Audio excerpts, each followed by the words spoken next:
Good afternoon. The weather at this time of year can be a little bit of a tease. Yesterday we had heavy rain and showers. They eased away and look at this, 17 degrees. The expected high, that's incredibly mild for this time of year. But that mild air, that's pushing its way off into the near continent.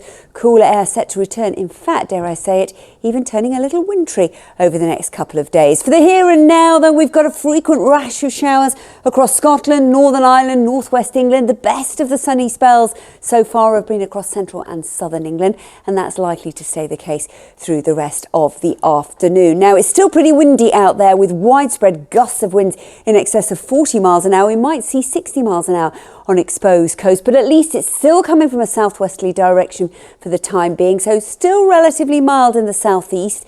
Not as nice as yesterday, 15 degrees, but noticeably cooler in the far north. And with clearer skies overnight tonight, that colder air is going to dig in. Some of those showers will turn wintry. Snow even at lower levels in Scotland for a time. So a frequent rash of snow showers into the far northwest, Northern Ireland, maybe the tops of the Pennines as well. Here it's going to be a very cold start to the morning, but widespread colder feel first thing. You really will notice the difference. And with those showers around, we could have some ice as well first thing in the morning.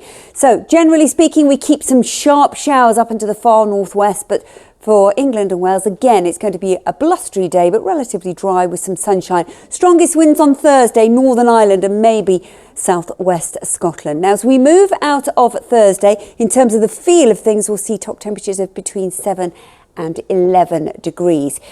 By Friday, we'll see a brief ridge of high pressure building. That'll quieten things down. Friday, actually, probably the best day of the week. A little bit cooler, but lighter winds as well. Good deal of dry weather in the forecast. We start the weekend on a relatively dry note with rain pushing in to the northwest. That rain spreads its way south and east over the weekend. So it's a bit of a messy story.